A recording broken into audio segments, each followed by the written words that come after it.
So, Herschel Walker, he's no man's dummy.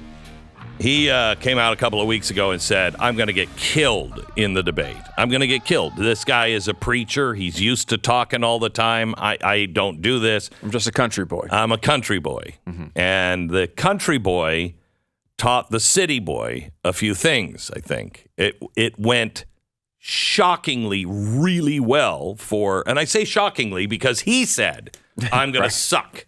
He did not suck. I don't think it was a clear knockout, but he did really well. Yeah, there's a way that you have a candidate who's a celebrity, who's never done this before, in his first ever debate like this. There's a story that goes, unfortunately, that ends in his campaign being destroyed. Right? Yes, he gets on stage, he doesn't know what he's talking about, he screws up, whatever.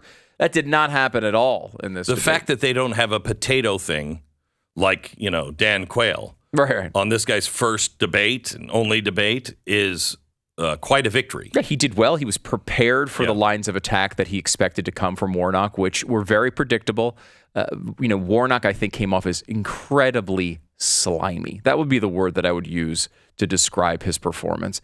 He's somewhat polished, right? He as Herschel Walker pointed out, the guy's a preacher. He's been speaking publicly his entire life. Right. So it was not like he was. It's not hard. He was stumbling over his own words, or he didn't know he looked flustered all the time. But he went to arguments that were obviously not real. He avoided. He was asked about does he have any restrictions on abortion, and as usual, even though he was asked, be clear, be specific. Do you have any restriction on abortion all the way up to the last month? Did not answer the question, avoided it, and he just filibustered these times. And I think the average person in Georgia could look at this and be like, all right, this guy just doesn't want to answer any of these questions. Right. I mean, that's a problem. So let's go through some of the cuts. Here is Warnock, cut 13, talking about Black Lives Matter. Because he told me Black Lives Matter. And if you think about it, Senator, in Atlanta, Georgia, there's more black baby that is aborted than anything. So if Black Lives Matter, why are you not protecting those babies? And instead of aborting those babies, why are you not baptizing those babies? What a great line. Probably the best one. Here he is on life. I said, that's a lie. And, what most thing I put it in a book. One thing about my life is I've been very transparent. Not like the senator. He's hid things. But at the same time, I said that's a lie. And on abortion, I'm a Christian. I believe in life. And I tell people this, Georgia is a state that respects life, and I'll be a senator that protects life. And I said that was a lie, and I'm not backing down. And when you have Senator Warnock, people that would do anything and say anything for this seat, but I'm not going to back down because this seat is too important to the Georgia people for me to back down right now. Here he is on also not backing down on support of Donald Trump. Walker, former President Trump is also considering a run for the White House in 2024. If you can give me a simple yes or no answer, and we'll give you time to explain as well. Would you support a Trump 2024 run? Yes, I would. And let me tell you, President Trump is my friend. Has nothing to do with that. He's my friend. I won't leave my allies, which is what Senator Warnock and Joe Biden did in Afghanistan. They left their allies. Jeez. They left their allies, and right now on a foreign stage, a lot of these people don't trust us no more. They don't trust us to be strong anymore. So they're waiting to see who's going to stand up, who's going to trust. And they have no one to trust right now because I said President Trump is my friend, and he won't stand up with Biden when yet he's voted with him 96% of the time. Let's be real. It's interesting because when he says he doesn't want to stand up with Biden, that comes from a moment in the debate where he would not say, just right before this question was asked, he would not say whether he would support Joe Biden running in 2024. He wouldn't say that should he run in 2024. He was like, I'm not thinking about it. I haven't put one moment of thought into 2024. Are you kidding me? This is 2022. It's a few weeks away. I haven't even thought about that. That hasn't crossed my mind one time. Now, does anybody believe that the senator from Georgia has not thought about the 2024 election? Everyone watching that knew he was lying. And look, you may or may not like Donald Trump, but what you do know when you watch Herschel Walker answer that question is he's not lying. He's just telling you, you know what? You might not like Trump, and he might not be your friend. He might not be your kind of guy. I support him. He's my ally. I'm sticking with him. That was, I think, a really powerful part and talking about how both Warnock and Biden were arguing that everything went well in Afghanistan as we abandoned all of our allies there was a really powerful way of tying that all together. I mean, again, that's not something that a guy who's never been in a debate before can usually pull off. Yeah, he did really well because it seemed totally natural. Let me go to cut 4, Herschel Walker. I believe in reducing insulin, but at the same time, you got to eat right because he may not know, and I know many people that's on insulin, and unless you have eating right, insulin is doing you no good. So you have to get food prices down, and you got to get gas down so they can go get insulin. And you continue to pat yourself on the back, but right now, families are starving. Right now, families are hurting, and they're hurting because of the bills and the laws you're passing right now. Do you know that 6 out of 10 Americans are living paycheck to paycheck? They just are barely making it. They've had to cut back on everything. 6 out of 10. And the economy is booming? Yeah, I know. And this goes to, there's a New York Times article today with an amazing headline.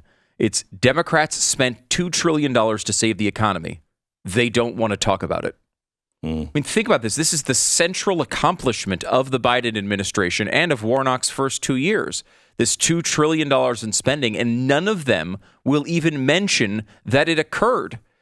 Warnock avoided it for the entire hour. Never talked about this $2 trillion they spent. Shouldn't it be all they're talking about? Yeah. It's the biggest spending plan any of us have ever seen, and he doesn't even want to acknowledge it. Really remarkable. Here is Herschel Walker on Warnock's church that seems to be throwing people out. Because he won't answer that about evicting the people from the church. And I told him I'll pay their salary. You're evicting them right now. We have not evicted. We have not evicted those. I didn't write the article. I didn't write the article. And most of the people out there steal my time. I'm okay with the discussion. If you start talking over each other, we have to move forward. We have not evicted the tenants. I can speak, Senator. And he should take that money and pay it back to the veterans that he exploited while pretending to run a not-for-profit. See, you can tell that he's not desperate because if he had read in that thing, he would have saw that I had nothing to do with that. But he is so desperate right now, and he really wants that seat. He's now telling you, I didn't evict anyone. It is written in the paper. I didn't do this. Well, Senator, you did. And it's okay to speak the truth. Wow. And finally, Herschel Walker and the police. One thing I have not done, I've never pretended to be a police officer. And I've never threatened a shootout with the police. Well, and now I have to respond to that. We are moving on, gentlemen. I have to respond to that. And you know what's so funny? I am with many police officers, and at the same time, Mr. Walker, excuse me, Mr. Walker. Please, out of respect, I need to let you know, Mr. Walker, you are very well aware of the rules tonight. Yes. And you have a prop. Yes. That is not allowed, sir. No, I ask you to put that prop away. Well, it's not a prop. This is real. And he said, I have a problem. I never worked with law enforcement. It is considered a prop, Mr. Walker. Oh, my gosh. I can't take this. It's definitely not a prop. I have a pen and a piece of paper. If the guy says, and you can't even write, and then I write down with this pen and paper, yes, I can, and hold it up. Is the paper a prop?